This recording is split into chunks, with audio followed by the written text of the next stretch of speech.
Okay, we will continue our discussion on rate design with another wonderful panel.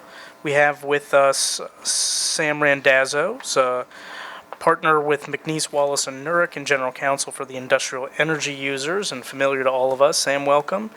Sonny Fanelli.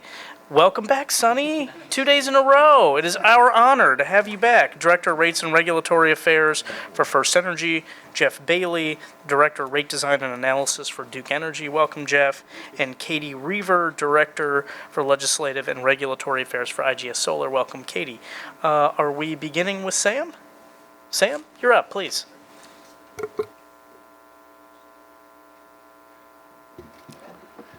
Well, good morning, everybody, and thanks for the opportunity to participate in this panel, and more importantly, your efforts to empower customers. I also want to thank you for the organizational logistics and the ease with which you've made this opportunity available to speakers as well as participants. It's something that's often missed in conferences, but it's an important detail for those of us that are interested in the subject matter as observers, as well as those of us that are given the privilege of speaking. We were given some questions as guides. I'm going to mostly ignore the questions, as I am inclined to do from time to time, and instead focus on a question that has been, I think, implicitly asked throughout this process, the Power Forward process.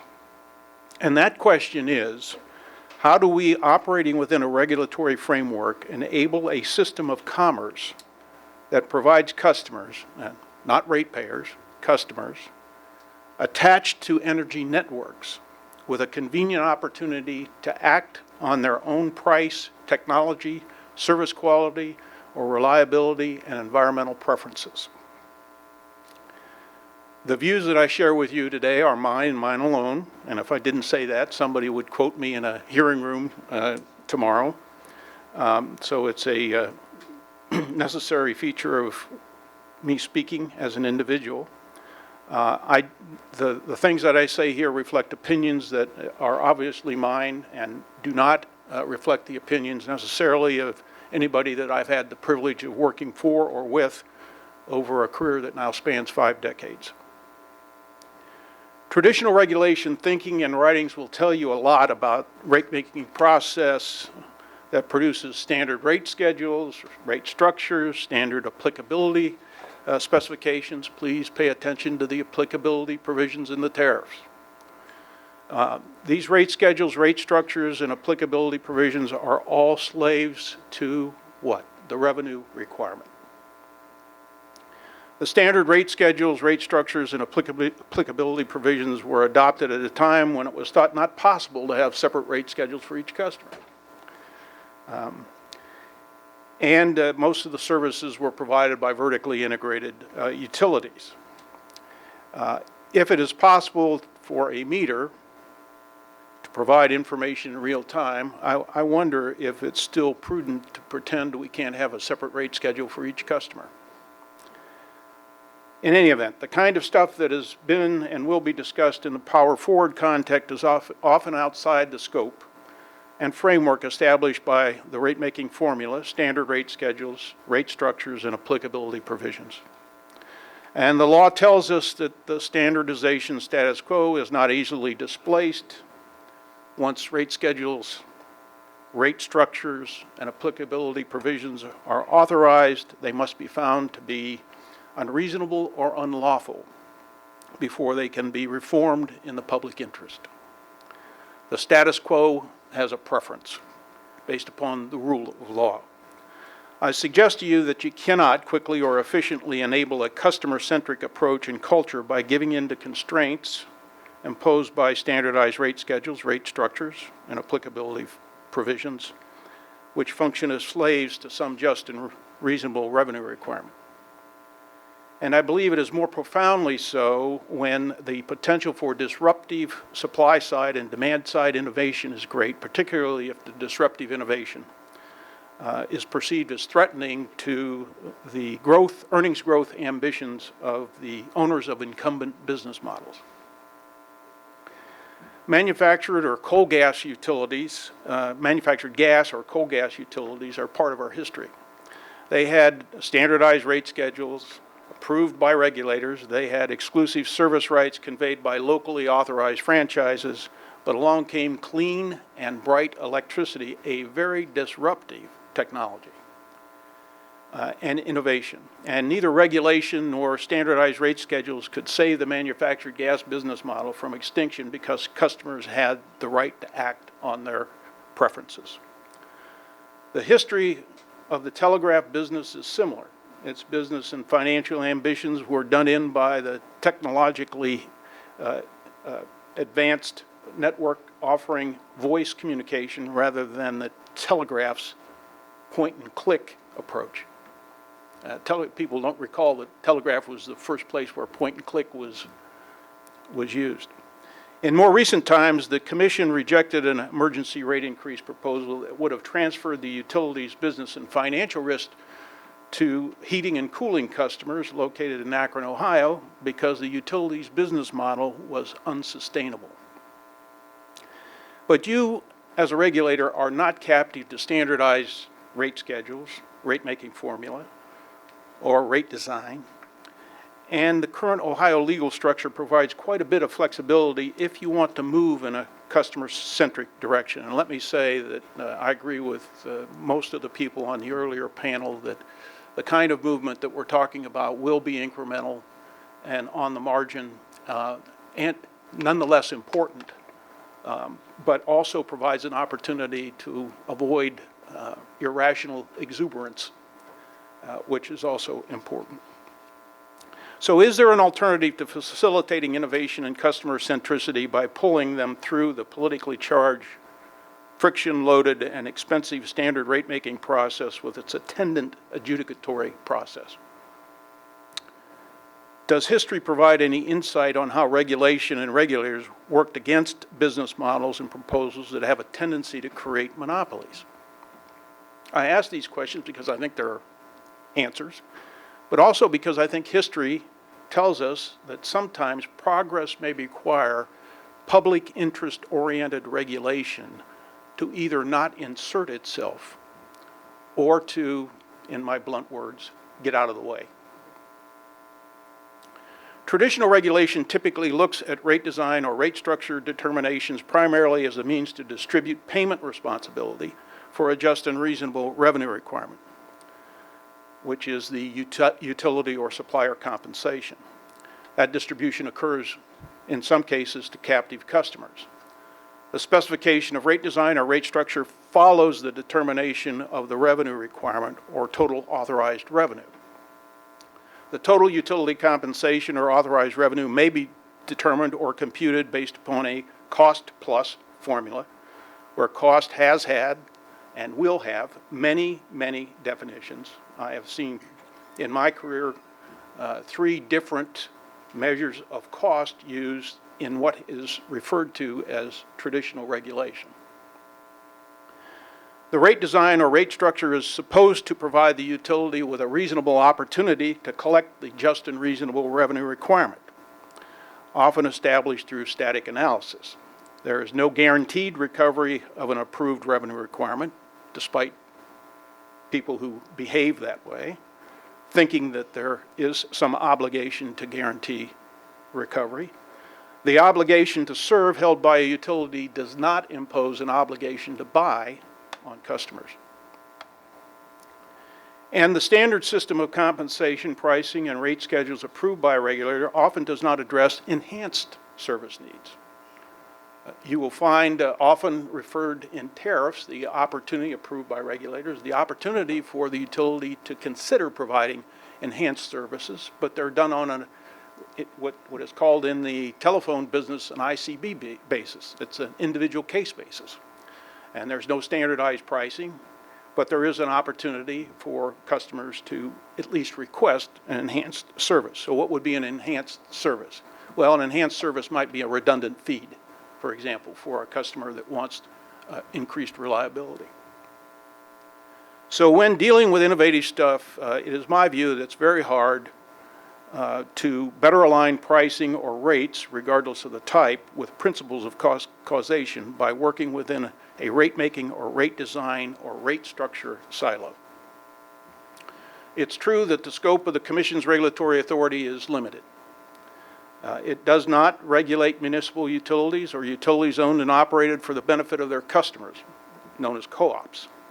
And regardless of how electric distribution service areas may be assigned by Ohio's Certified Territory Act, Ohio municipalities can grant franchises that, as a practical matter, result in competition between facility-based and other service providers within the municipality. That is going on today. Ohio's municipalities can also regulate the prices and services provided to customers inside the municipality by investor-owned utilities or co-ops. Indeed, much of the early rate regulation that occurred in this state and most others is regulation that occurred at the local level, not at the PUCO. Most people don't know that most of the early responsibility that the PUCO had in the electric context was dealing with the very difficult question of how much rates should be reduced as a result of the economies of scale that were associated with building larger generating plants. When an Ohio municipality enacts a rate ordinance that is accepted by a utility, the PUCO becomes, at most, and absent an emergency, a bystander. The Commission also has authority via the Reasonable Arrangement Statute to accommodate useful innovation. This tool and its flexibility were used extensively during the 70s to mitigate the damage done by a prolonged insufficiency of the supply of natural gas that was required to meet demands of Ohio-based customers. At that time, I was a technical staffer at the Commission and helped to develop Ohio's innovative self-help program. The self-help program used functional unbundling to allow customers to obtain their own gas supply and use the delivery capabilities of utilities to get the natural gas from the point of production to the point of consumption.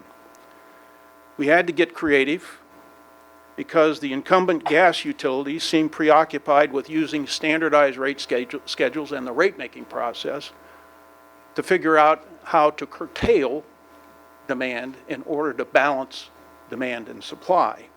It was either that or they were advancing very expensive proposals to rely on synthetic natural gas or to import liquefied natural gas.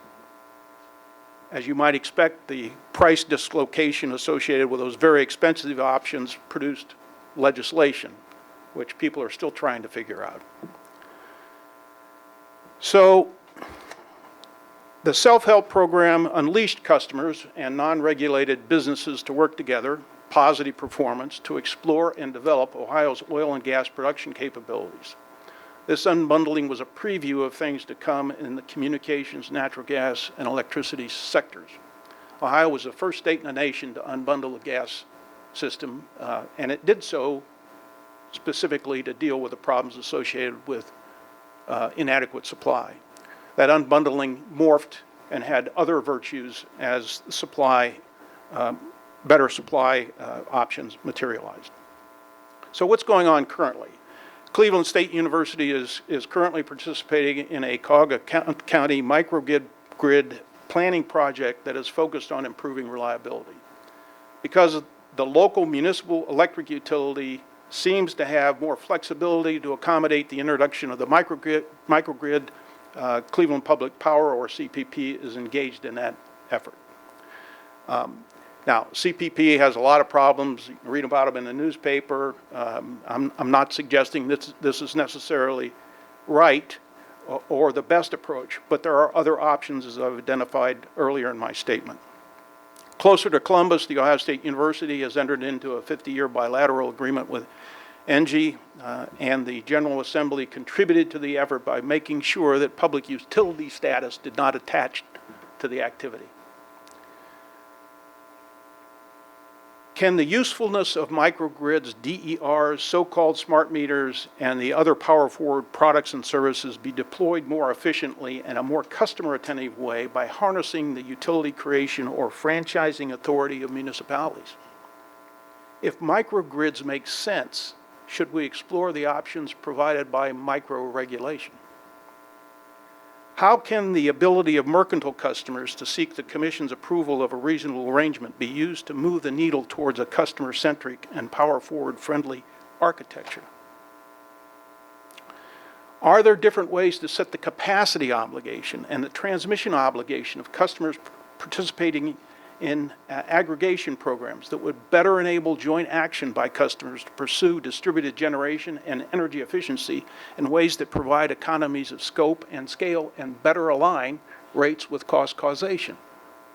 This may be one of the low-hanging fruit areas. PJM is the transmission provider.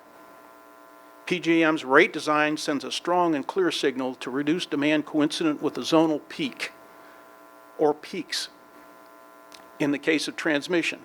In the case of generation, it sends a strong signal to reduce your demand at the time of the coincident PJM peak.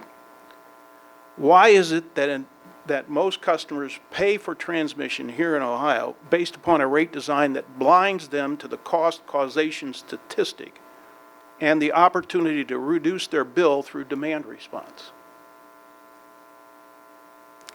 Can we improve the price signal for transmission service that will improve utilization and of the available capacity and also have benefits for the macroeconomy? I think the answer to both of those questions is yes. And the improving the price signal sent by transmission is a very simple change in the way you bill transmission. In fact, we would revert back to the way transmission was billed for several years here in Ohio and displace the current method. It does nothing to disturb the overall revenue requirement that's available for the transmission service provider, but it does align the price signal that is being sent by PJM with the rate design and billing consequences that occurs on the customer side of the meter. The General Assembly has also given the Commission the authority to declare any retail ancillary metering or billing and collection service a competitive retail electric service so that customers may obtain such service from any supplier. 2019 will mark the 20th year since the passage of amended substitute Senate Bill 3, the restructuring bill. In that time, how many services has the Commission declared competitive?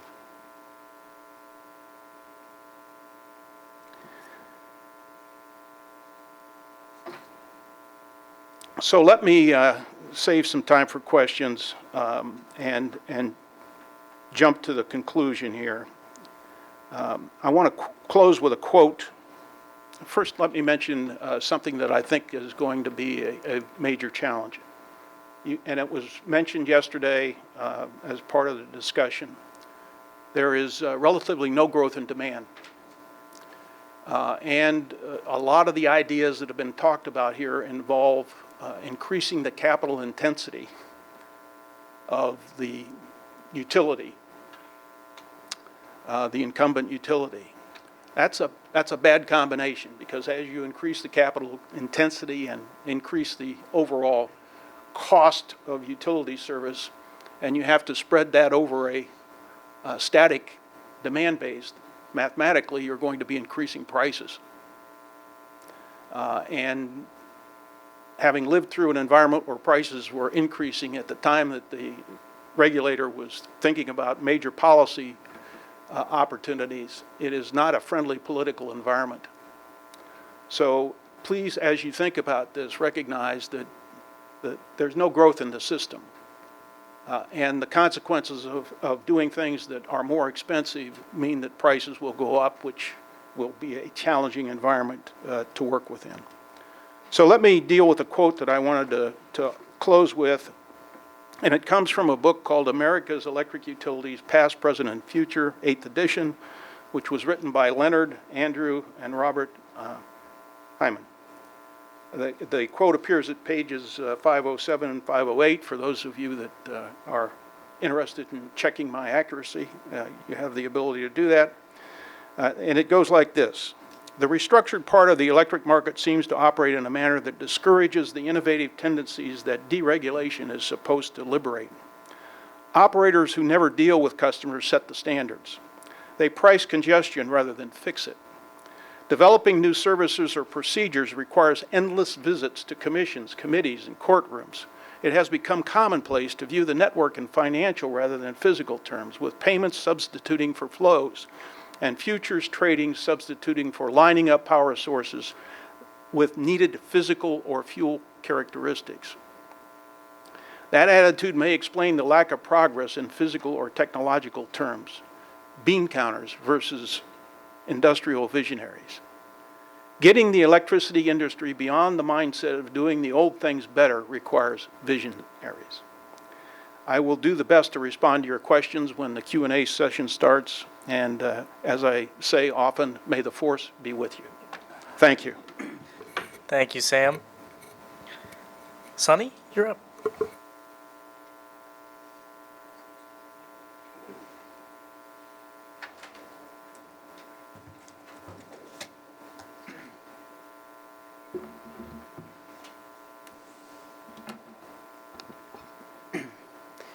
Hi, good morning. It's good to see everyone again. I'm Sonny Fanelli, Director of Rates and Regulatory Affairs at FirstEnergy, here on behalf of Ohio Edison Company, the Cleveland Electric Illuminating Company, and the Toledo Edison Company. I appreciate the opportunity to present here with the fellow panelists on this topic of rate design. It's a topic that's important to us, a key core component of regulation, and we appreciate the engagement in the discussion. As many have said already, when we think of rate design, a successful rate design, we're really striving to the extent we can to align costs with cost causation so that customers are charged for the services they're receiving in a fair and reasonable manner, paying their fair share of costs, and that we're avoiding to the extent we can cross subsidies amongst customers.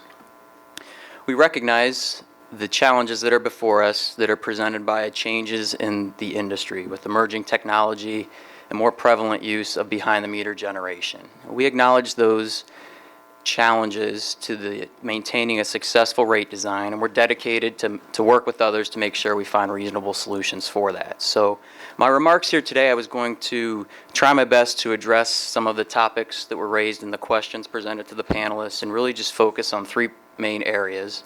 First, I briefly just wanted to provide an overview of our current rate design and tariff structure as foundational information. Next, I wanted to spend a little bit of time talking about the tariff provisions that we have in place in the rate design that impact our behind-the-meter generating customers. And then finally, I wanted to share with the group here today some feedback and based on our experience with time-differentiated pricing that we have experienced in our CEI pilot territory.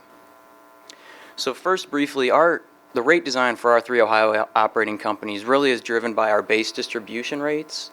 Our residential customers, we have one rate schedule, meaning all of our residential customers pay the same base distribution rate, which consists of a flat $4 charge per month, customer charge, plus a volumetric rate, an energy-based rate for the kilowatt hours consumed.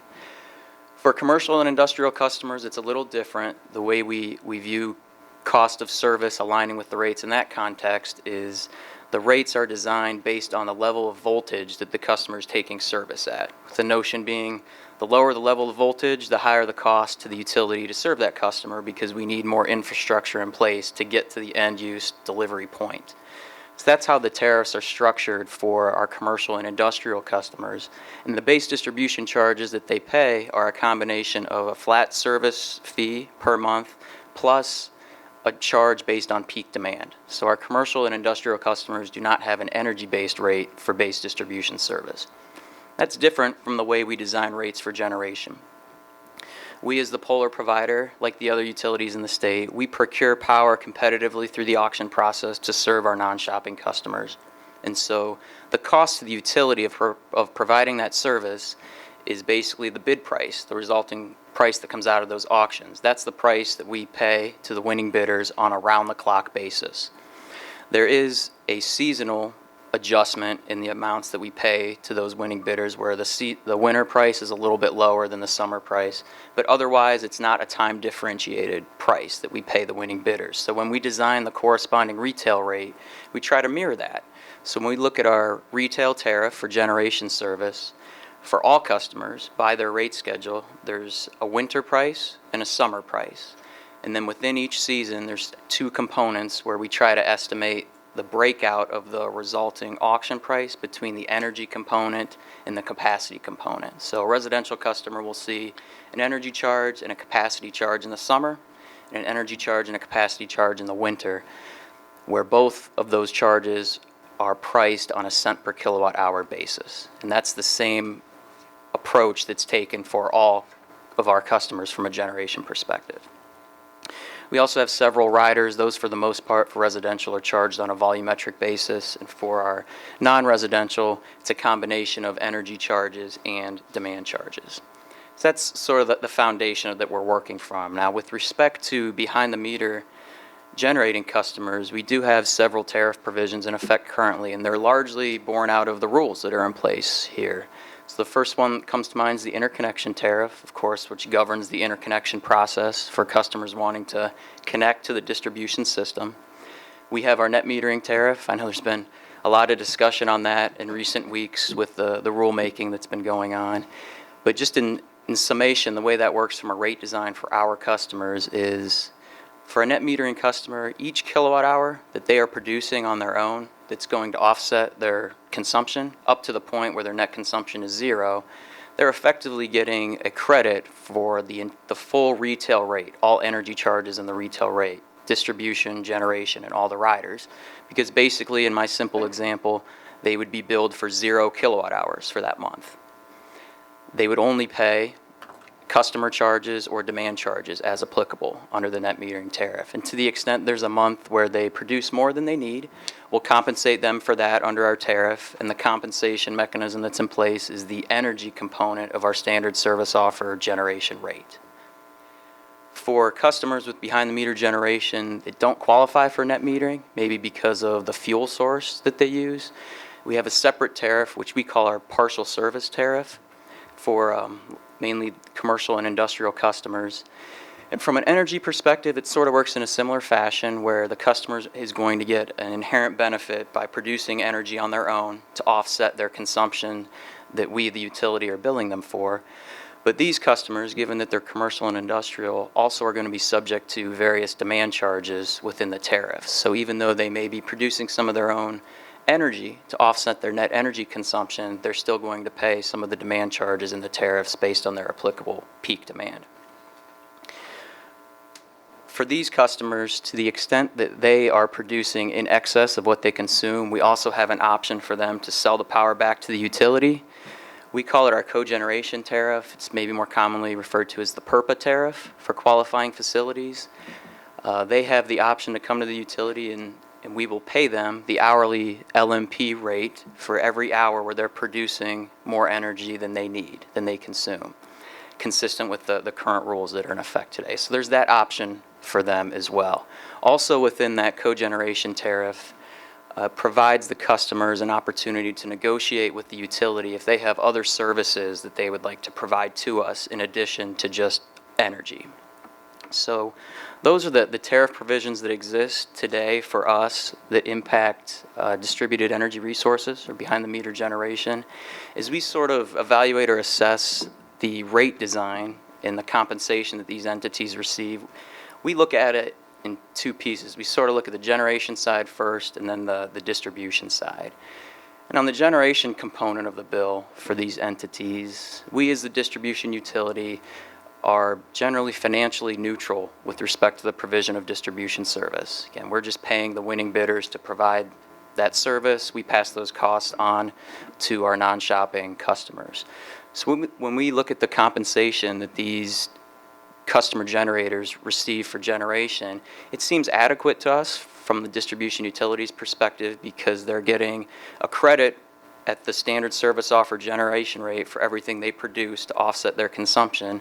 And then if they produce in excess, there's mechanisms to compensate them either at the energy component of our generation rate or at LMP. So we view that as adequate from a distribution utility standpoint. We recognize there may be other views on that, and we're glad to have further discussion on it, but that is sort of how we view the generation piece of the bill. The distribution side, though, from a rate design perspective, I think there's already been some discussion here this morning, we potentially have some concerns that the goals that we're trying to achieve through a successful rate design of customers being allocated their fair share of costs, we may run into a situation on the distribution side of the bill where that's not being achieved to the extent we would like it to for these net metering customers, for example, because they may be lowering their net consumption, thereby lowering their distribution charges that they pay. But as we view our cost to provide that service to customers, its distribution service is driven by peak demands on the distribution system. So while a customer may be lowering the amount of energy that they consume on a net basis during the month, we may or may not see a corresponding reduction in our cost to serve depending on if the peak demands on the system have changed. And so that is an area we feel from a rate design perspective we could potentially have some further inquiry, investigation, and analysis into, because what happens now is if you have a difference between what the customer is paying and what the cost of the utility is to provide the distribution service, then the utility is absorbing that cost, and potentially the next time rates are reset, that those differences would be made up from other customers through the rate design process. So we would be interested in engaging in further discussion to see if we can better align costs with cost causers from a distribution perspective for our behind-the-meter generators. That being said, though, we do remain committed to supporting distributed generation in our service territory. We have a specific commitment in our ESP case to work with staff to remove barriers to distributed generation. And I feel we've made a lot of good progress there, dating back to the beginning of 2016. With staff's assistance and support, we have updated our interconnection website to make it more user-friendly and provide more information to customers. We've updated our interconnection tariff to make sure that it's consistent with the current commission rules.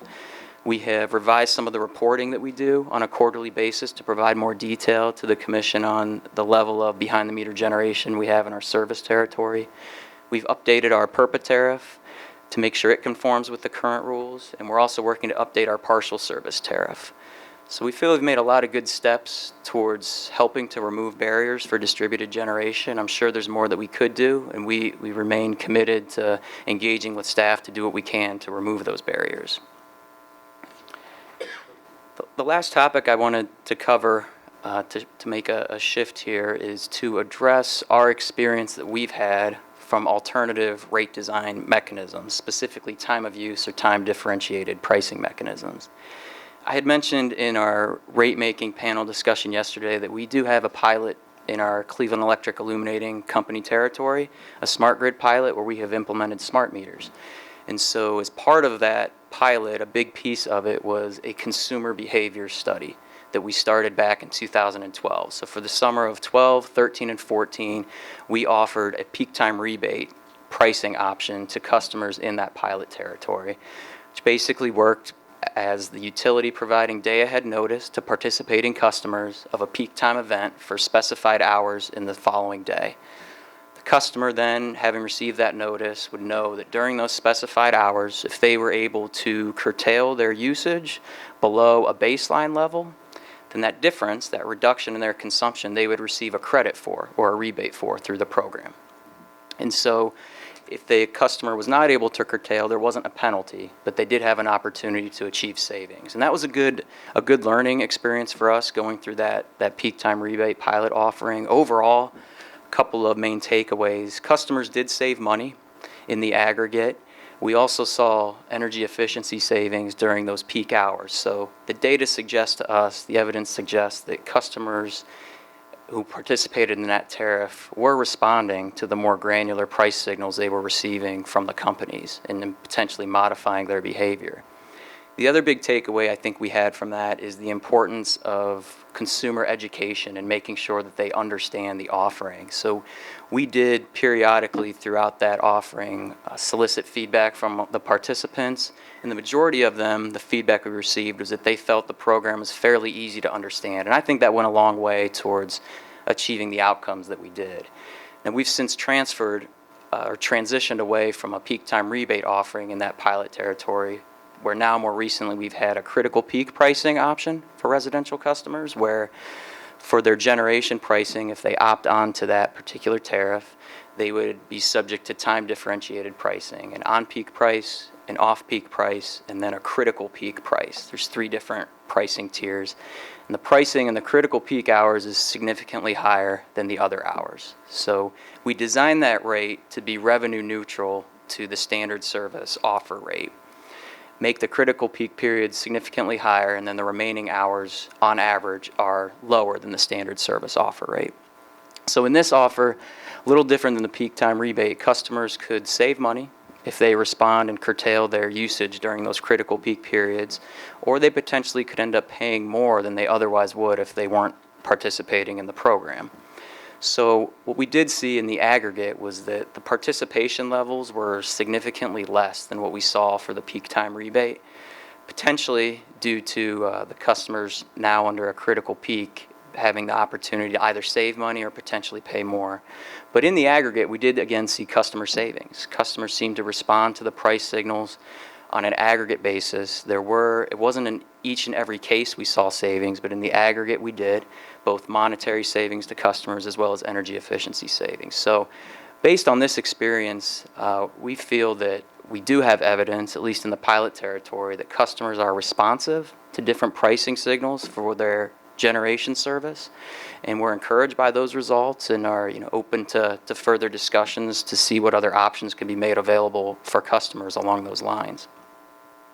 I would just note to keep in mind, though, that as I mentioned earlier, our cost of providing generation is based on what comes out of the auction. So as we introduce potential new time differentiated pricing options on the retail side, it could create a mismatch between our cost incurred and the revenues that we collect from customers, and any difference there would just get reconciled through the normal reconciliation process. So I hope this information has been helpful. I appreciate your time. Those are some of our general thoughts as it pertains to rate making. Again, we recognize the challenges before us to ensure or to continue to ensure that we've got appropriate rate design in place as we face these new emerging technologies, and we're embracing that challenge, and we look forward to further discussions with the parties. So thank you. Sonny, thank you. Jeff?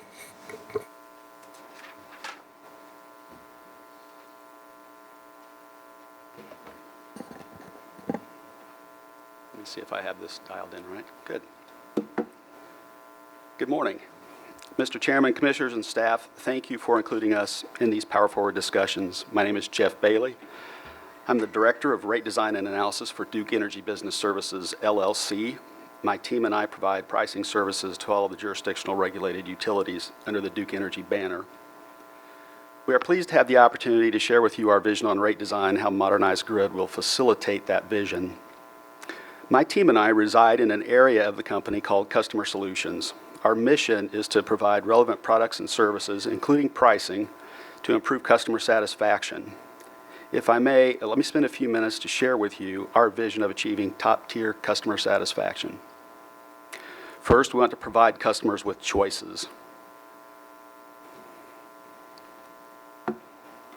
By the way, as I go through these, I won't address each thing that's on the slides, but I'll attempt to just briefly go through in paragraph form what I have.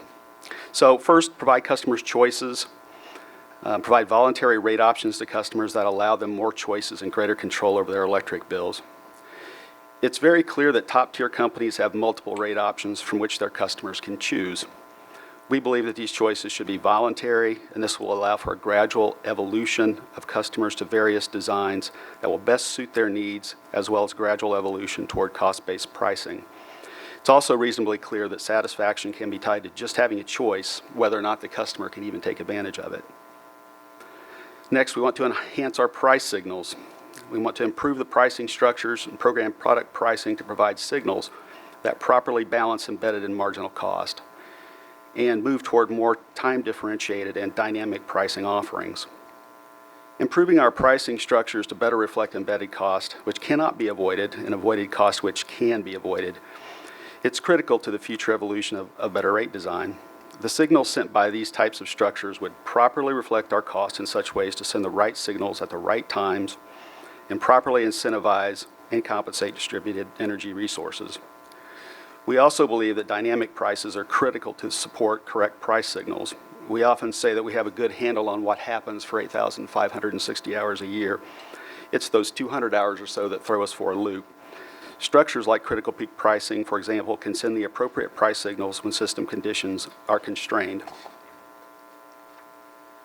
Next, we want to support technology infrastructure investment. We do this by utilizing the capability of advanced metering deployments for new pricing and product offerings, and utilizing grid mod capabilities to incent load control and load shaping technologies. The additional data provided by an enhanced grid and AMI will allow a much more in-depth focus on specific groups that historically have been considered a class of customers. The old homogeneous class notion, if it was ever correct, will be a thing of the past. Greater customer segmentation can be used to refine product offerings to reach a far greater number of customers than we've ever been able to reach before. Advanced communication capabilities will allow us to send signals and communicate with customers at times most critical to the utility, and include technologies to automate the customer's preferences and experience. Next, we want to improve cost recovery by enhancing cost recovery through fixed charges or demand charges where appropriate, while promoting fairness to all stakeholders, and identify and appropriately classify infrastructure investment for proper recovery. What we mean by this are enhanced designs that more fully reflect the distinct components of utility systems. This would include multi-part rates, including demand charges and distinct charges for distribution services. These rates will be more complex than in existence today. However, rather than focusing on complexity, we believe general constructs can be provided to customers that help them save money on their bills. We also need to consider cost of services role in this and expand it. I'll talk more about that later in my remarks. We also want to prepare for the future by unbundling retail tariffs for greater granularity and price differentiation, and identifying ancillary services and their costs and benefits pertinent to efficient use of the grid. This is perhaps a much longer term and secondary objective. I sometimes refer to these types of problems as post-retirement problems. They're down the road a ways. But with increasing segmentation, we need to more carefully consider the myriad cost of serving customers by unbundling our cost. With greater DER penetration, cost and benefits of DER should also be more critically evaluated and appropriately reflected in product pricing. These costs and benefits may include such items as spinning reserves and voltage control required to serve DER facilities and customers. With these objectives in mind, I'll respond to your specific questions and do my best to stick to the script. I've structured my comments rather generically. I've not constrained myself to the specific situations in Ohio, but approached the rate design issues from a rather high level. So let me start off by trying to respond to your questions. How can dynamic pricing and time of use rates be used to better align principles of cost causation and reduce energy consumption and demand for default service customers? And for each of these questions, I have bullet points on the slides that you can refer to. I'll attempt to hit those points in my discussion.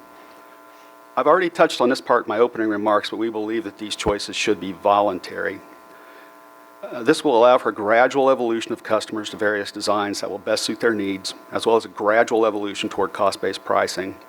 I've come to the conclusion that groups of customers that are comfortable with their bills and collectively share an appropriate level of cost is reasonable and perhaps even desirable. From our perspective, mandatory default rates can create an unwelcome customer backlash. In order to improve cost causation, additional complexity may well be required. Multi-part rates, including multiple demand charges, have the potential to improve cost causation. However, appropriately defining on-peak and off-peak periods still remain key elements in designing a cost-based rate. Flexibility with these periods will be required as DER penetration increases. We also believe that automation will be key to adopting new technologies. While I'm sure that others might disagree with me, I believe a large number of customers will likely have little to no interest in managing their electric bills. Automation is a means to bring these customers to the table whereby technology can manage their loads and their bills transparently with minimal intervention. Cost allocation should not be left out of the discussion. I wouldn't want to build a brand new state-of-the-art house on a 50-year-old foundation, yet that seems to be the course almost all of us are headed on. Cost of service studies are now rather blunt instruments, but are nonetheless foundational elements to rate design. These studies should be updated and modified to fit future needs.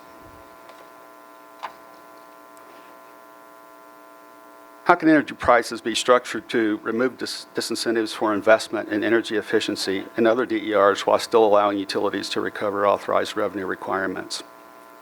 This is as much a rate-making issue as a rate design issue.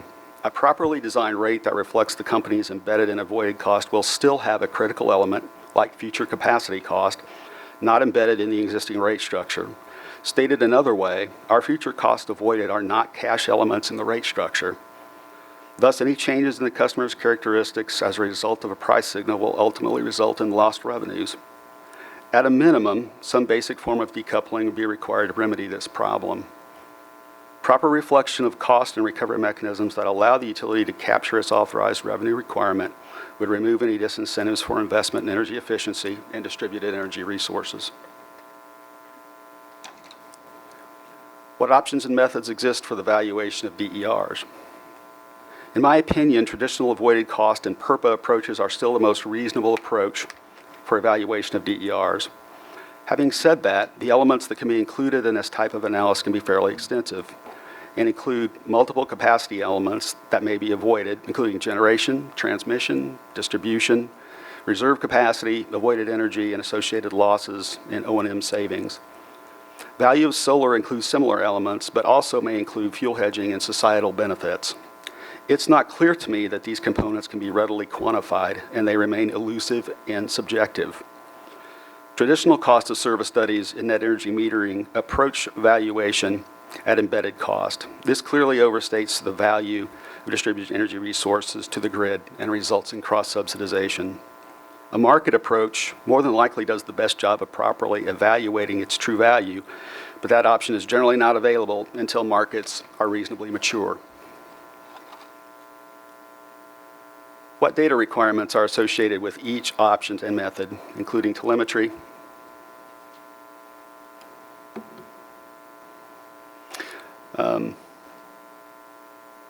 enhancements, distribution system sensing and control equipment, metering, telemetry, and communications requirements, and more. I'm rather quickly getting out of my comfort level here, but nonetheless wanted to just make a couple of quick points. AMI will give us more customer data than we've ever had before and allow continued refinement of pricing methods that we can make available to all customers, including distributed energy resource customers. I can't say with any certainty what the desired future state is, but as I indicated in my opening remarks, a longer-term phase 2 type approach, if you will, for things like ancillary services will require greater unbundling. This level of detail may or may not be available from typical AMI metering. How should DERs be compensated? Are the existing rate design options such as PERPA tariffs and net energy metering rates sufficient? I also seem to have touched on this in previous comments, but the focus should be on defining the actual value and cost provided by the DER resource. Avoided cost continues to be the most relevant form of valuation applicable to DERs.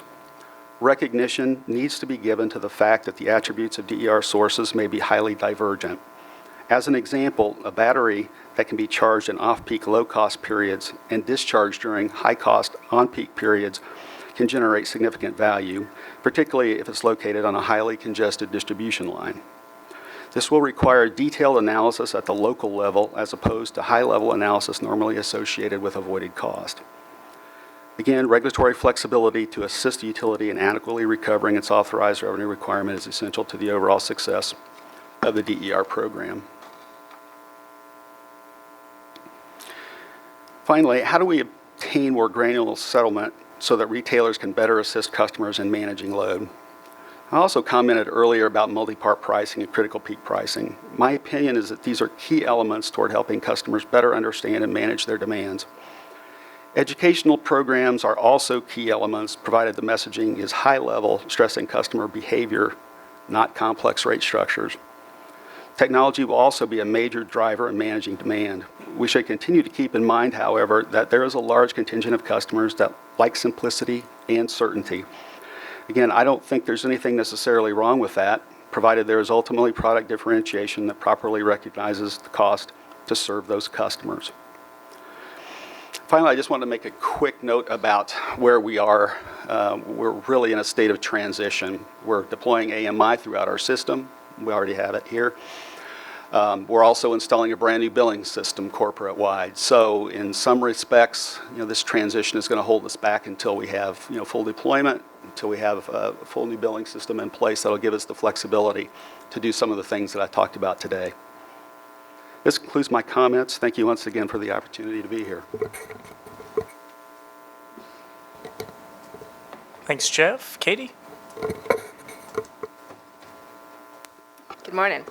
Good morning, Mr. Chairman, Commissioners, Commission staff. Thank you so much for the opportunity to be here with you today. My name is Katie Rever. I'm Director of Legislative and Regulatory Affairs with IGS Energy. I focus primarily on solar-specific issues. So I will spare the About IGS spiel since I am the fourth panelist here on this Power Forward conference, and take a minute or two just to introduce myself, since this is my first time coming in front of the Ohio Commission. So I've been in solar and in the legislative and regulatory side of solar for almost a decade, working with states around the country on developing smart, cost-effective, and effective solar policies. Prior to IGS, I was with the Solar Energy Industries Association, the National Trade Association, and was responsible for our activities in a lot of East Coast states.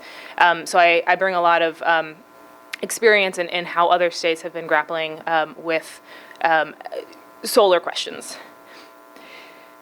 For IGS, so IGS grew up from focusing primarily on natural gas and electricity, to now we are looking at it from a much more holistic customer experience, with both residential and commercial customers, offering them a lot of distributed generation services. Since we're a competitive player, we approach solar from the perspective of competitive markets, and offer residential and commercial customers both customer-sited generation as well as community solar, where the solar is not sited on the customer's roof, but where we looked for programs where the competitive market is developing and owning and engaging customers in these distributed generation products through partnerships with utilities as well. So just to lay the foundation here for the conversation, a lot of the themes in my presentation will echo some of the themes from the previous panel as well. I think it's really important to, as we're looking at distributed energy markets in Ohio, to understand where we're starting from. So the graph on the left shows the cumulative deployment of residential PV. So this is solar on a residential customer's rooftop in Ohio versus Pennsylvania and then Maryland. And I picked Pennsylvania and Maryland because they're fairly similar energy prices, fairly similar market sizes in terms of customers.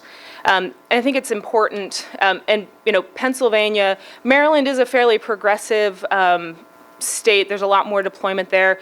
Pennsylvania is still not one of the leading solar markets in the U.S. We'll put it that way. Ohio has about 15 megawatts, 15 megawatts of residential PV deployed today. Pennsylvania, I believe, has like 90 or 105. Sorry, I have the numbers over there. So the blue bar is saying what's deployed to date, and then the red bar on top of that is the estimated deployment in 2018 through 2020. So we can see under the status quo of policies in Ohio, not expecting a lot of growth in distributed solar. So the chart on the right-hand side shows an adoption curve where we're really talking about what types of customers adopt new technologies, and where you've got the innovators are really the early stage adopters, and then you've got the next segment of customers, the early adopters, and then the early majority and moving forward. And you can see California and Hawaii, those are two states that people talk a lot about. The challenges that distributed generation are bringing to their particular grids. And you can see how much further along the distribution of those markets those two states are in. And Ohio is not called out on this chart, but definitely kind of in the very early innovation stage. So I think I very much commend the Ohio Commission for looking at these questions of what is the grid of the future, what is the utility of the future. We see that all these technologies are coming on, we see their costs are coming down, we see customers wanting to engage in them. What do we need to do? How do we embrace this and create a framework for the future? I think, as a number of the panelists today have said, it's a long road. And we're at the beginning, and it's going to be kind of a very evolutionary perspective. And I would argue, particularly given where Ohio is right now, that the rate design conversation, the policy framework, one of the key policy frameworks that the rate design conversation should have is how do we encourage customers to adopt distributed technologies like rooftop solar? And one of the key tools that states have used across the country is net metering. And it's really a foundational element in pretty much every customer-sited solar market. And one of the key differences between net metering in Ohio and net metering in other places is this monthly versus annual netting. And so one fairly straightforward, although not perhaps controversial, change could be changing the annual netting from monthly, changing the true up of net metering credits from monthly netting to annual netting. And so if the policy conversation is how do we encourage customers to adopt solar, and we want to allow them to offset their annual usage, this true up on an annual basis versus a monthly basis, I think would be very helpful. Now, do I think that this change will cause that market to skyrocket and be out of control? No, because energy costs are fairly low here, and in a lot of other states, there's other incentives on top of that. So I think it's an important step that would move the needle, but I don't think it would cause the market to go out of control. And then another thing in terms of near-term actions to be thinking about to encourage the growth of competitive distributed energy resource markets is just ensuring that interconnection costs are reasonable, ensuring that interconnection costs and timelines, the ability for these systems, be it solar or combined heat and power, to interconnect to the distribution system are reasonable costs. I'm not saying that they're necessarily not here, I'm just saying that's an important foundation. And then my last slide on rate design for a distributed generation. I think a very important element and something that was echoed by the panelists from ELPC is the need to minimize fixed charges and utility bills for a few different reasons. First, one reason, it's a disincentive for energy efficiency and distributed energy resources. It takes the marginal price signal out of the kilowatt hour and moves it into a fixed charge that you can't avoid no matter how you manage your energy bill. I think also not all fixed costs are not necessarily fixed in the long run. Many costs are not really fixed costs. And allowing a utility to have substantial revenue recovered through fixed charges runs counter to the pricing discipline goal of regulation. Competitive markets you don't have to pay a certain amount to go to the grocery store. But those competitive markets are done through, the costs are recovered through through variable charges. And one of the goals of regulation is to instill pricing discipline in monopoly services. Similar to that, I have very strong concerns about demand charges for residential customers for a number of different reasons. Residential customers need to be able to. I would argue that one of the public policy approaches or one of the frameworks for designing rates should be making sure that customers are able to respond to the rate, making sure that they are able to, empowering the customer to be able to manage their bill. And a demand charge for residential customers, they generally can't change their behavior to adjust to that demand charge, both because maybe they don't understand how all of their appliances work. They don't have the data and the information. They don't have the history of that knowledge. There's a lot of different technologies that are coming on the cusp to be able to help customers manage those things, but the markets aren't here yet. And then additionally, I would suggest enabling competitive markets to offer innovative products so that competitive suppliers can really empower customers to manage their bills. So removing the disconnect between wholesale settlements and retail prices, the enabling a customized peak load contribution tags is one example of that, but also on energy settlements and transmission settlements that would enable retail suppliers to design rates. And when they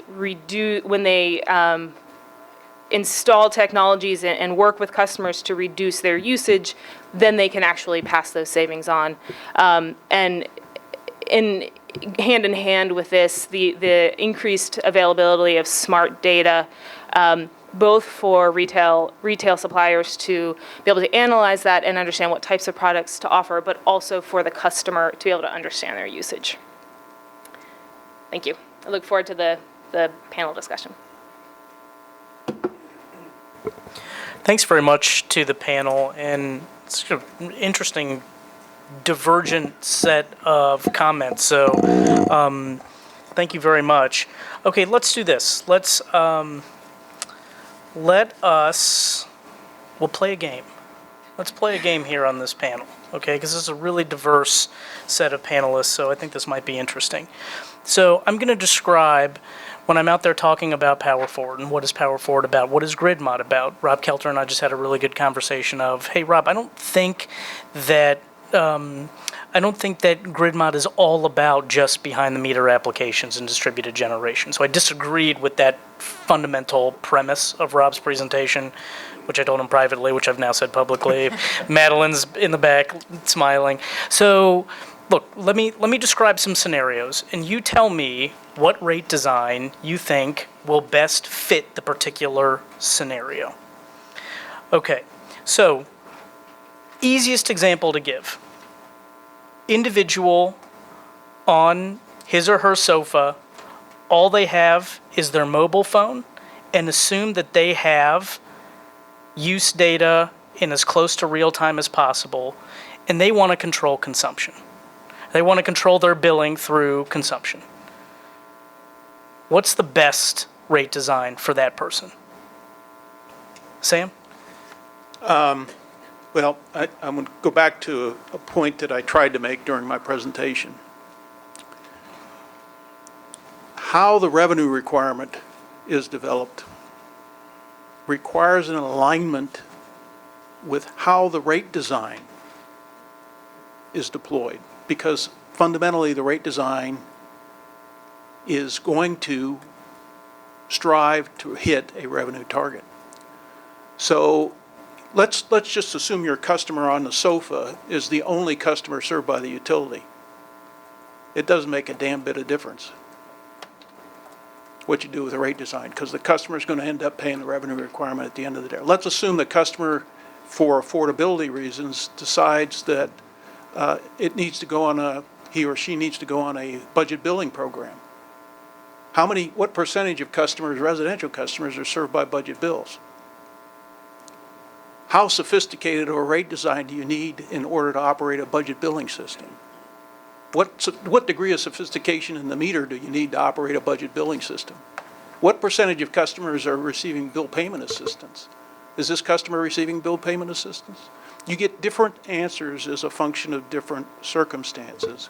And as I tend to try and spike things up in the way that I speak about these issues, because my motive is to help people think a little bit differently about the potential answers, potential solutions to questions through the sometimes inartful and sometimes too blunt choice of words. So my answer would be, and let's just back up. Let's say you have a lot of customers.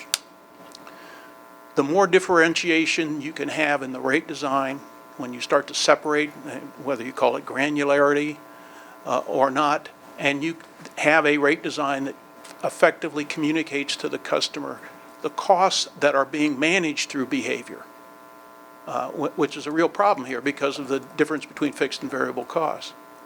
So you want to try to set up a rate design that honestly communicates to the customer the potential bill reduction opportunity that exists as a result of the nature of costs, primarily fixed and variable, that are associated with providing the service. Sonny? Sure, thank you. Based on the scenario that you proposed, Mr. Chairman, I should say I agree with everything Mr. Randazzo said, and would be out of place if I tried to comment any more than that. So, but the situation that you posed, if we have a customer who has the ability to see their granular, say, hourly consumption, and we have presumably the metering out there, I would think that an opportunity for that customer to save via some sort of time of use or time differentiated pricing mechanism for their generation service to cover the variable costs could be an option that could be pursued, because that would allow the customer to align, if they're seeing their usage, if they had corresponding price signals that match their usage for whether it be hourly or whatever the time period is, that would allow them to manage it more closely and potentially take advantage of opportunities where the pricing signal is lower and shift their consumption around. As far as the distribution side of the bill, I think that still falls back to the notion that if our cost to serve the customer doesn't change, then we would likely continue to charge them on the kind of the traditional cost of service approach for distribution. Okay. Jeff? Let me start off by telling you what Arizona Public Service has done. They've done some market segmentation, and for the residential group, they came up with 5 distinct groups. I can't recall all the names that they gave them off the top of my head, but things like the weekender, the daytimer, the off-peakers and the on-peakers and those types of things. And they actually customized designs for each of those customer segments. So I can't say for sure where this customer would fit, but surely there's some kind of a design that we would ultimately be able to figure out. Having said that, though, we're involved in an ongoing project that we call residential rate evolution. So what's the next residential rate really look like when we have all of this available data? And what we're trying to do is, through first a lot of hard work and a lot of computer runs, is determine, based on the deviation relative to cost of service, what is the better rate, and we continue that process until we kind of come to the best rate. So the question that I have in my mind is there a single rate that can address all of, say, the 5 customer segments like APS did, and be fair to all of them? And so maybe that customer would still be treated fairly, even though the rate is not distinct and separate from other groups. But I think automation is a key for this customer. I mean, if your description, if we hold to that he's basically on the couch or on the sofa, having a mobile phone with an app on it that will tell him what his demand is or his energy consumption, and the ability to control that from that mobile device, that's probably the best means as opposed to the rate itself for him to control his bill. Okay. Katie? So being that I'm with a competitive supplier and Ohio is a deregulated market, I would argue that that rate designs offered, innovative rate designs offered by competitive suppliers where they are able to send signals to the customers to change their behaviors, and then as those customers actually change their behaviors, then the costs on the energy markets, capacity markets, transition markets,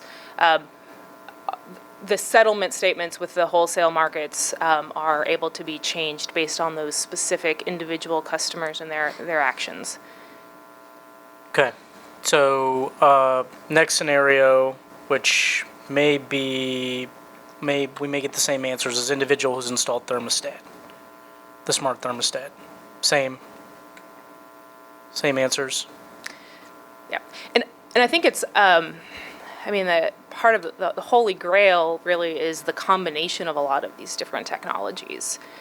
So a smart thermostat, a household that has a smart thermostat and solar panels, and some ability to, change when their water heater is heating. So, or change. So the integration of all of these different technologies into a single home, that is kind of a holy grail. That's a way. Those technologies are coming on, but they're not combined and they're not there yet, if that makes sense. This may not fall in the category of smart stuff, but it works. If you look at what the co-ops, Ohio co-ops and co-ops in other places have done, they provide a rate break for customers. First of all, the co-op system is very peak demand oriented in terms of the billing structure. They work really hard to send a price signal that tells customers that we want to be off the peak. And that is to improve the purchase power load factor of the distribution co-ops that reside within the structure. So they've got a pricing structure that sends a very clear and strong signal. So on the distribution co-op side, what they've done is they've distributed hot water heaters that have storage capability. You don't need a very sophisticated meter. You don't need a smart thermostat because the co-ops manage the performance of the hot water heaters, taking advantage of the thermal storage capacity that's embedded in the oversized hot water heater in order to do what? Improve their purchase power load factor. So there are a lot of things that seem to be spinning around in the power forward context that may have different acronyms or different names, but really involve old ideas. And I think some of the old ideas that have a proven experience and off-the-shelf potential might be worth considering as you think about these things. And I'd also say if the customer that installs a smart thermostat doesn't have a Wi-Fi system, Sure. you're toast. Right. Okay, how about the EV charging station example? And with the EV charging station example, you've got to both look at how can the customer best maximize the charging station via rate design, but also the impact to others as well. Any thoughts on that? Or from a design perspective? Well, I think when it comes to these kinds of discussions and we start picking particular end-use applications and trying to think about rate designs that are accommodative or fair, you run a very significant risk of moving into things that violate sort of notions of equity and notions of aligning rates with cost causation. So I think one of the things that would be useful is if people let the end-use decisions be made organically by the folks that want to take advantage of the end-use appliance or device, and have a rate design that is accommodative in general. If you use electricity at a particular time, then maybe it costs this much. If you use it, regardless of end use. From a rate design perspective, I think you want to have something that is comparable and non-discriminatory across end-use applications. Otherwise, you have a very significant risk of, in addition to the other things I mentioned, picking winners and losers. Yeah, that in and of itself is helpful. Yep. Others on that? No? We're embarking on EV programs in our various jurisdictions. We're not creating any separate rates for them. Those will be considered under our commercial schedules. But really the whole focus is to deploy these assets out, being charging stations, smart chargers that we can control load and so forth. The pilots will last about 5 years, and from that we'll use that information to determine whether there's some kind of a separate rate that would be more appropriate for these types of customers. I've got a few more examples, but I think we'll leave it at that, your last statement there. But how does this all change for industrial manufacturing customers?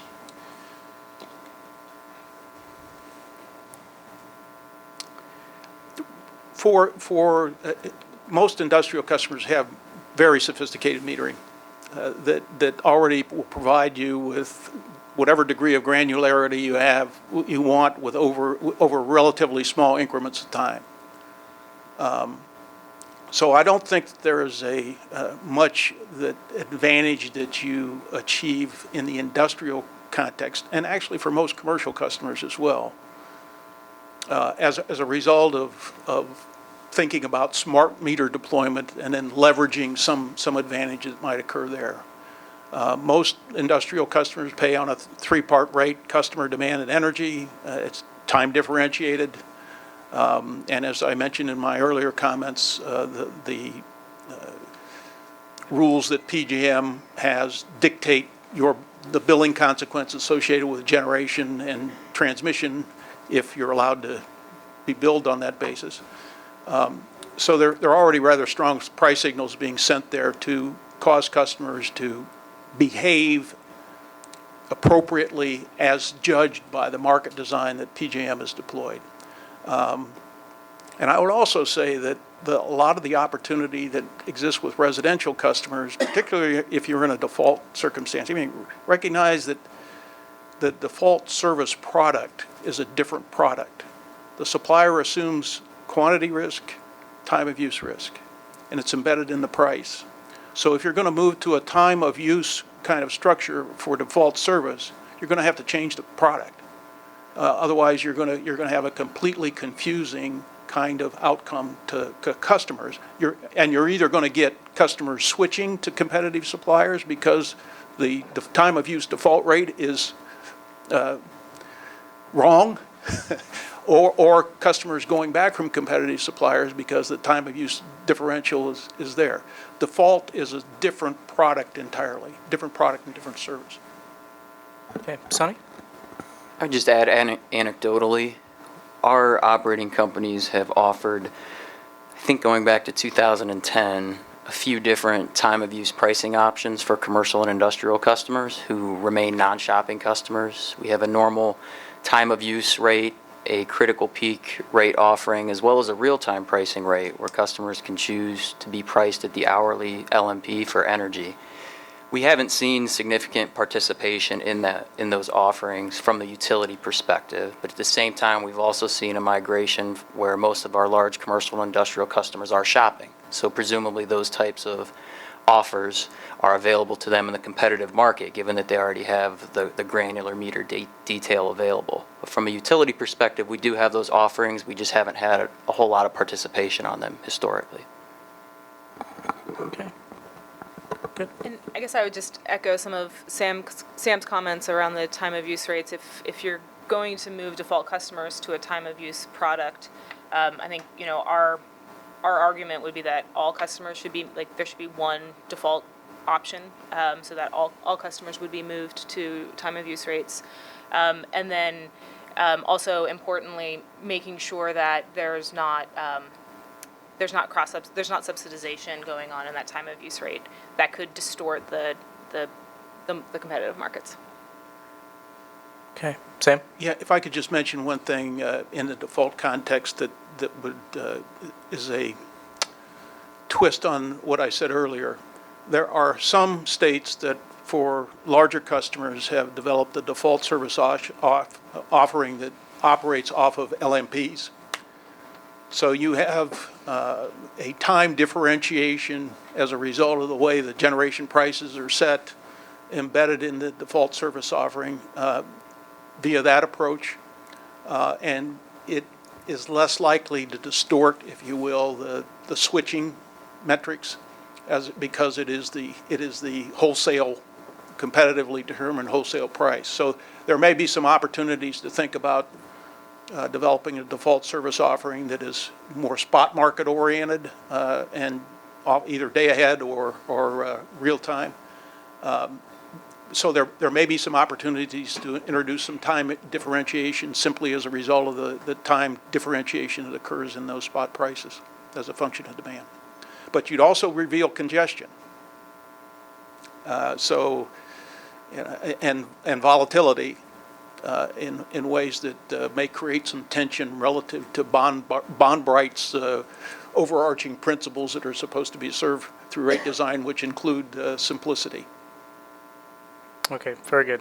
Thanks for partaking in that. I think part of the reason why to frame this discussion within those types of hypotheticals is because this proceeding is supposed to be for customers, for Ohioans, and so I think this is a very confusing topical area for your average consumer, and so I'm trying to think about the average customer and work backwards. And part of, this also falls under, to me, potentially falls under the bucket of, until the ultimate end use application is developed, maybe we don't actually,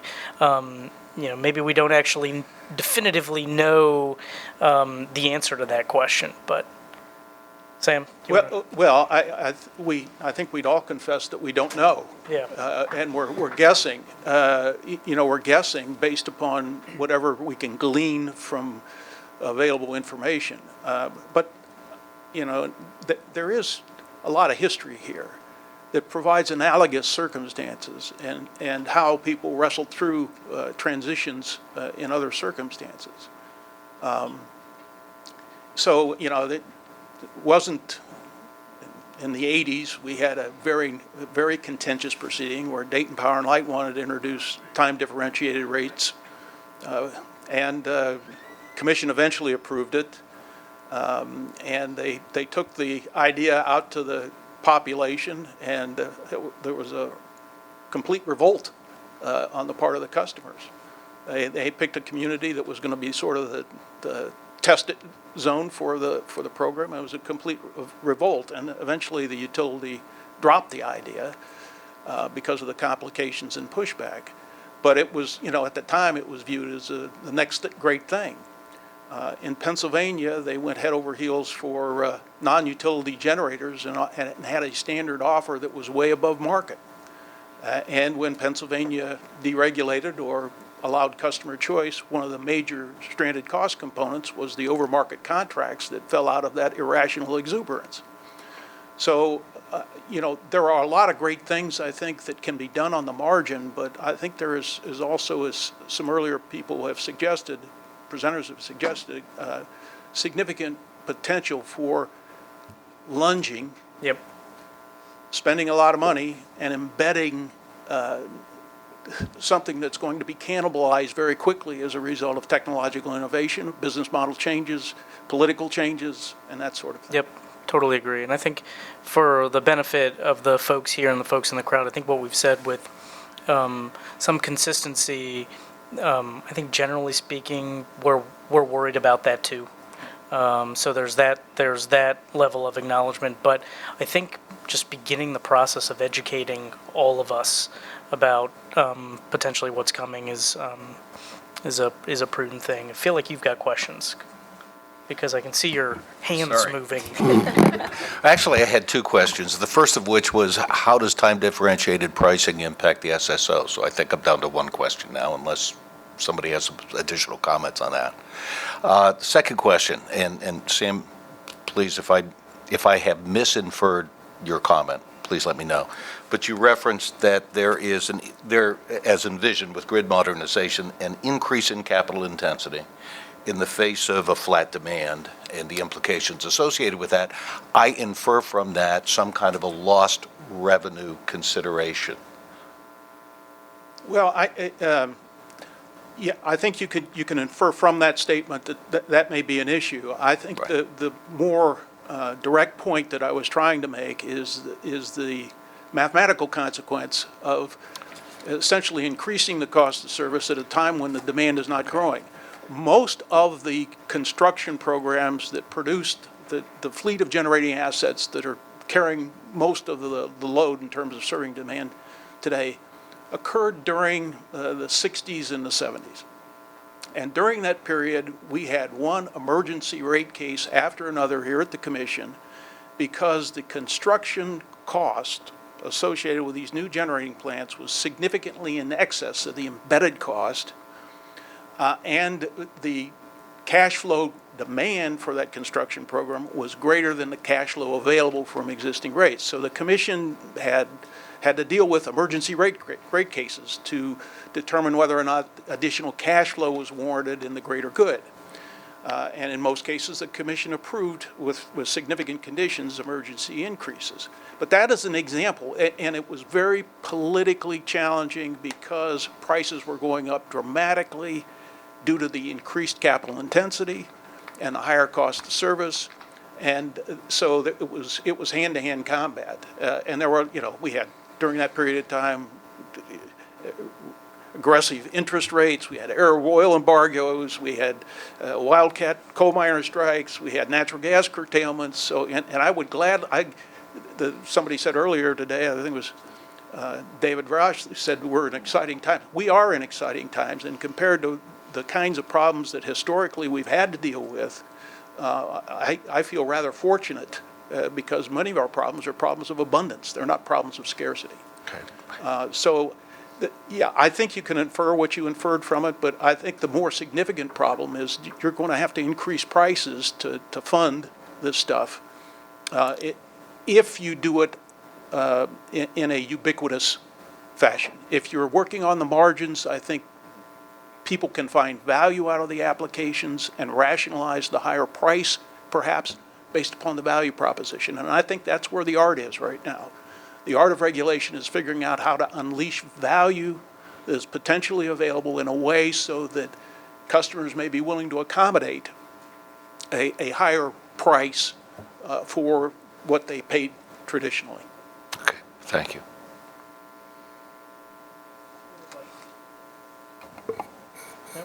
Dan?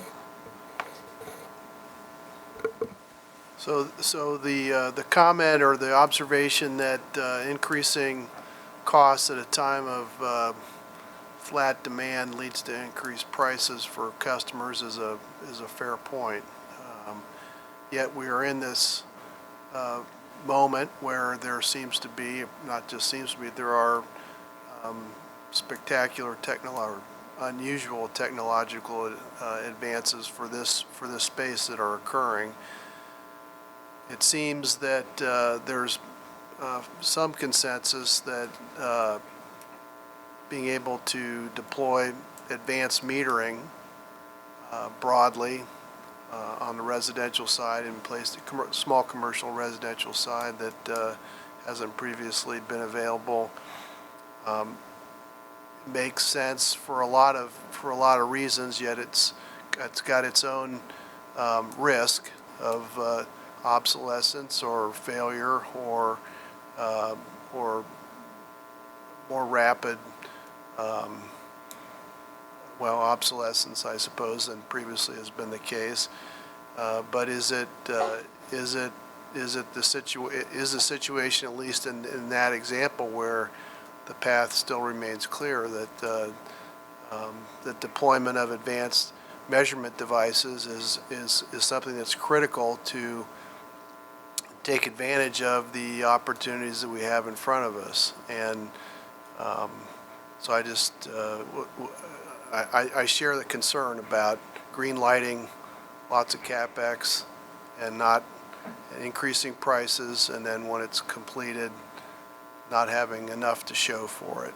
But what are the obvious and I'm getting a little bit away from rate design now, but the reason I picked metering is because it's so critical to changes in rate design that are being proposed here.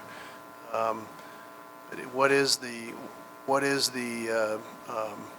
investments that what are the investments that are the most logical to support in this new environment? Is that one of them? So Jeff, what do you think about advanced metering? Well, I'm a rate designer, so I like the You idea. like it, yeah. Sonny, you like advanced metering? We think, based on our experience in our pilot territory, that advanced metering can be an effective tool, provide customers some options. We don't see it necessarily as the only investment option for the utility to make, but it does definitely open the door to some of these time-of-use pricing options to be made available to customers.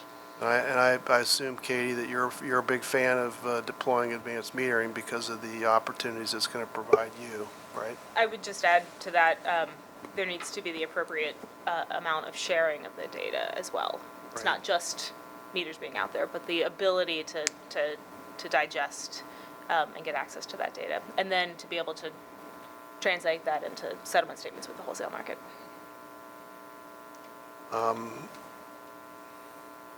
You mentioned, Sam, that you thought in your remarks that metering is something that may be considered for a declaration of competitiveness even, which I'm not quite I understand, but is that an alternative to, is it a practical alternative to what's been proposed as available and a good idea, which is, mass deployment of advanced metering by the utilities? Yeah, I would, I think there is an opportunity to have metering, billing, and collection classified as a competitive service. And you may have to do it incrementally as a function of the consumer education and making sure you got the appropriate discipline over the competitive suppliers to make sure that the customer is not made captive to somebody's meter as a consequence of rendering it competitive. But metering is not rocket science. And we now can self-checkout at the grocery store, So you think about other places where people are able to measure and verify. The utility will still need a signal from the meter from a physical network management perspective. I'd also say that how come we don't talk about smart meters for communication and natural gas? It's just not cost effective there. And so I am dubious about the notion that deploying ubiquitously smart meters will produce any material advantage. I'm very dubious about it. And I'd also say that if you're interested in more granularity, you don't necessarily need to deploy smart meters. For decades, inputs into cost of service studies that were used to try to determine the load and usage characteristics of particular classes that did not have very sophisticated metering were developed as a result of sampling particular customers and then with more sophisticated metering and then imputing the results of those samples to the class.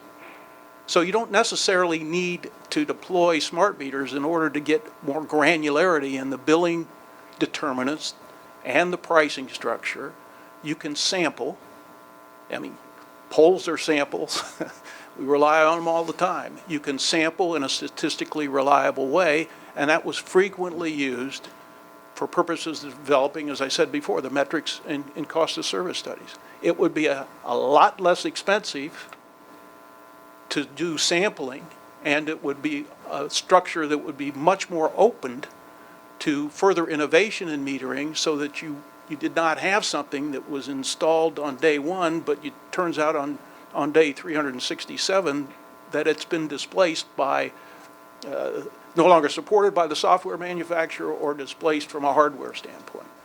So I think thinking smaller scale, how to accomplish the objective that's behind the smart metering in a way that's less capital intensive and still reliable is an option that I've heard nobody talk about, but it's an old tool. It was used for decades and still is used in many circumstances.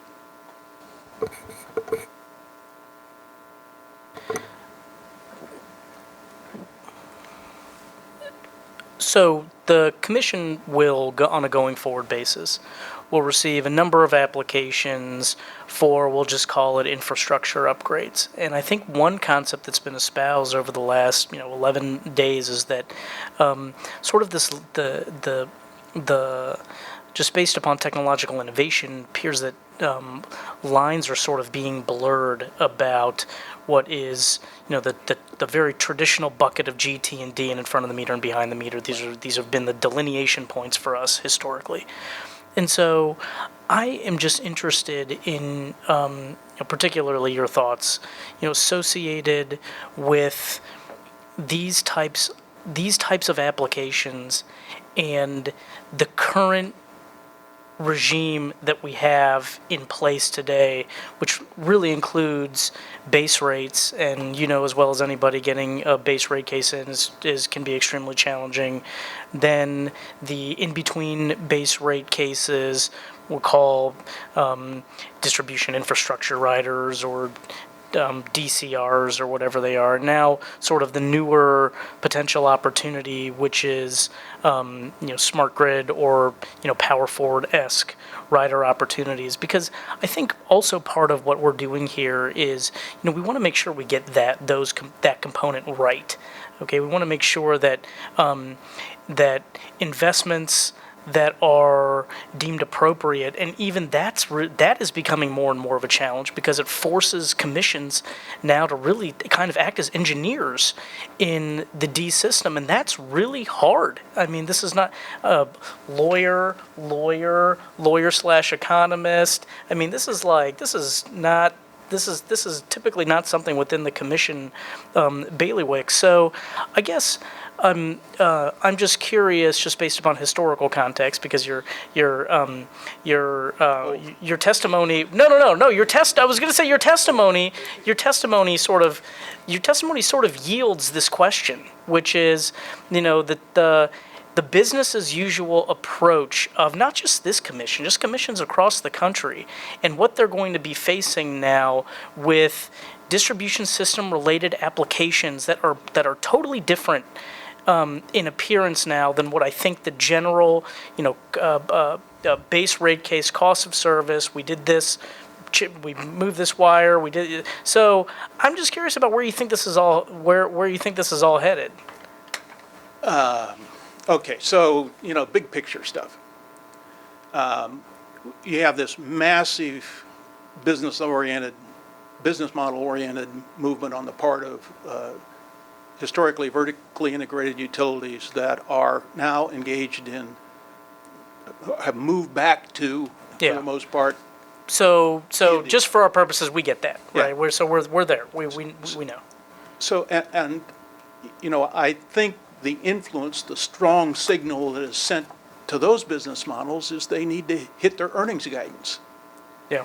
And the rate-making formula and regulated traditional regulation is relatively friendly to those objectives, particularly the FERC formula rate model for transmission. Yeah. So, no disagreement. so I don't.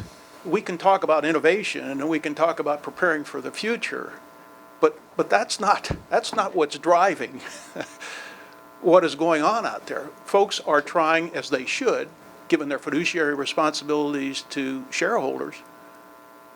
They're out there trying to make ends meet, Yeah. and earn a return. So I think the danger here is that when you get this rising up from the regulator in favor of smart meters or particular, the utilities are going to say, okay, we may be willing to play, but we got this earnings thing over here that we need to satisfy, and you may want them to play. So now we're talking about how do we accommodate the earnings objective that is embedded in the overall business model. At the same time, you're trying to do things that empower customers, and there are inherent conflicts.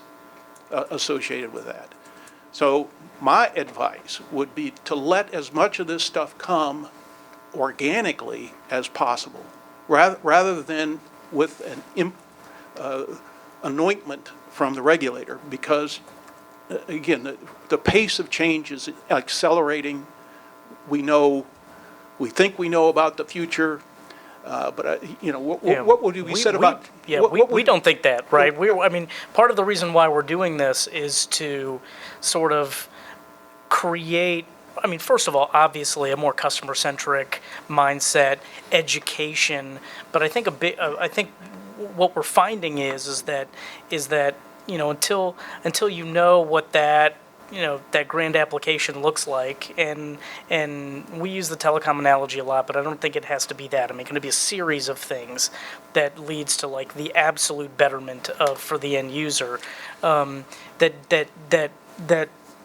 I think it's extremely challenging within that context to be able for an agency to be basically chart out, here's the grid mod path, right? Right.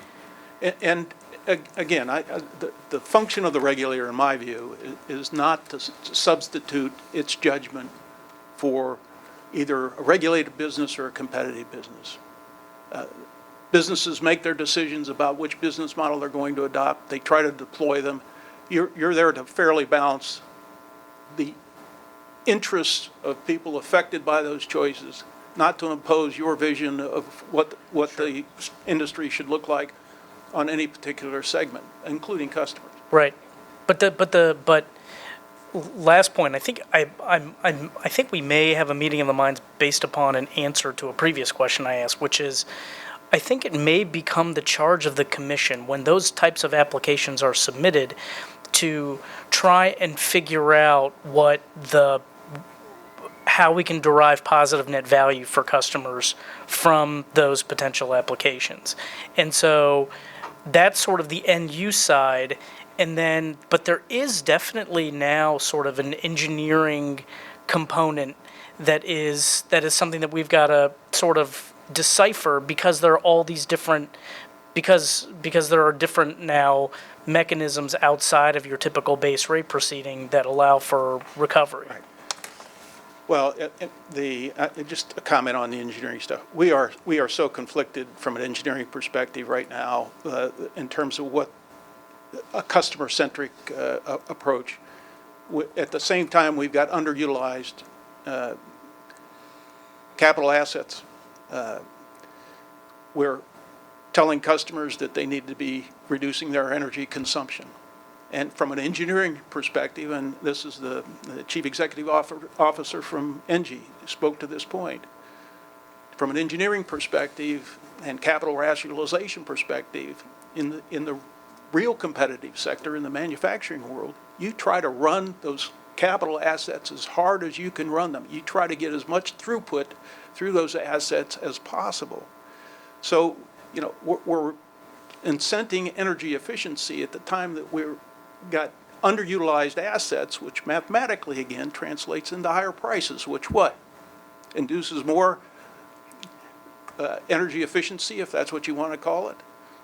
And I think we're at a period of time where, rather than incenting energy efficiency, we ought to be thinking about how we can get more full utilization of the capacity of the generation, transmission, and distribution, because electricity is increasingly going to be a substitute for labor. And the key to our success internationally is going to be how productive we are. And so I think we're stuck in sort of, we need to, in a world of scarcity. Yeah, at a time when we're not really there. And it's fascinating to watch. Every state sort of cherry picks a thing, like a bright, shiny object that they're excited about, and then makes that sort of the driving force, which is why we've tried to look at all of this very holistically through Power Forward at all. But, these applications are going to keep coming, and we're going to have to figure out how to not just, throw darts, but really have a game plan for addressing every application that comes through, and that's, hopefully we'll be able to derive some of that guidance through this proceeding. Two words I'd offer that I think are going to become increasingly important, and that is comparability and non-discrimination. As these new applications come forward, if the treatment of the end use associated with that application is comparable and non-discriminatory, then I think you have a better chance of not being in the business of picking winners and losers. Yeah. And let people decide. Right. And at the same time, let me just add one more comment, which is we've part of our charge and what we've said we will do up here is, regardless of all things grid mod, we've got to continue to allow for our utilities to maintain reliable and resilient service, right, at the same time. So that adds the baseline dynamic to all of the other stuff that we're talking about as well. And so, anyhow, really interesting discussion. Thank you very much to our panelists. Okay, let's adjourn till 1:15. Thank you.